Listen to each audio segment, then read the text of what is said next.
Esiet sveicināti Daugavgrīvas pamatskolas speciālziņu izlaidumā. Daugavgrīvas pamatskola ir īstenojusi projektu Mācāmies kopā. Katrs skolēns redzams, katrs skolotājs spēcīgs ceļā uz iekļaujošas izglītības pilnveidu daudzbalsībā. Projekta mērķis bija pilnveidot pedagogu profesionālas zināšanas iekļaujošas izglītības jautājumos, nodrošinot efektīvu individuālu izglītības plānu izstrādi, īstenošanu un izvērtēšanu skolā, ceļā uz universālo mācību dizainu. Mūsu korespondenti ir sagatavojuši reportāžu par projekta gaitu.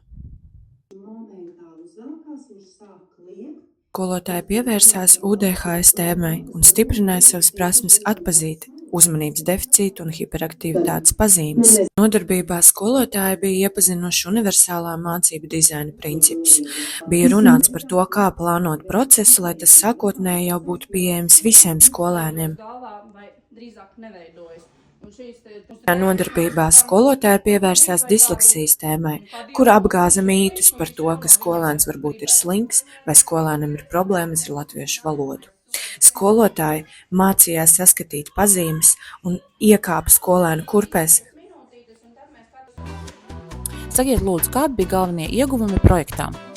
Mēs vēlreiz pārskatījām atbalsta pasākumus un pielāgojam tos skolēnu vajadzību. Lielākie ieguvēji, manuprāt, ir skolēni. Piemēram, ir 8. klases skolnieks, kurš tagad apmeklē logopēda nodarbības, jo viņam bija pārskatīts individuālais plāns. Nozīmīga projektu daļa bija arī metožu bankas izveide. Lēni ar apstāšanos, atgriešanos tekstā un koncentrēšanos. Svarīga pieredze bija arī Rīgas pirmās pamatskolas attīstības centra palīdzēja saskatīt arī savu darbu, salīdzināt savu attieksmi pret skolēniem un iedvesmoties no pedagogiem, kas ikdienas meklē 101 veidu un risinājumu, kā palīdzēt skolēniem, kuriem tas ir tik ļoti nepieciešams. Saki, lūdzu, kādi bija tavi galvenie ieguvumi projektā? Es sapratu, ka bērni ir ļoti dažādi, un tāpat ir arī ļoti dažādas metodes un pieejas, kā strādāt ar bērniem. Projekta laikā skolotāji dalījās arī ar saviem pieredzes stāstiem, kuri jau īstenoja praksē apgūtās lietas, metodes un stundu plānus.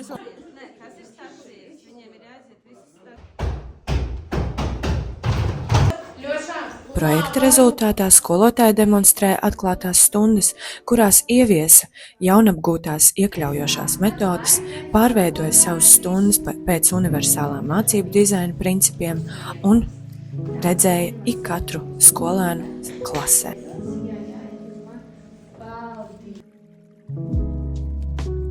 Un nākamajā nedēļā Noslēgumā skolotāji reflektēja par paveikto un izvērtēja, kas ir mainījies. Skolotāji pabeidza un pilnveidoja skolēnu individuālās kartes, tāpat arī deva dzīvību metožu bankai. projekts parāda, ka skolotāji atzīst, ka iekļaujoša izglītība nav tikai teorija un individuālie plāni. Tā ir ikdienas izvēle redzēt katru skolēnu. Atgriežamies studijā. Viktorija. Šis projekts ir nozīmīgs atbalsts pedagogu profesionālai izaugsmei un iedvesmo turpināt attīstīt iekļaujošu un skolēniem draudzīgu mācību vidi. Paldies par uzmanību! Tiekamies nākamajos projektos!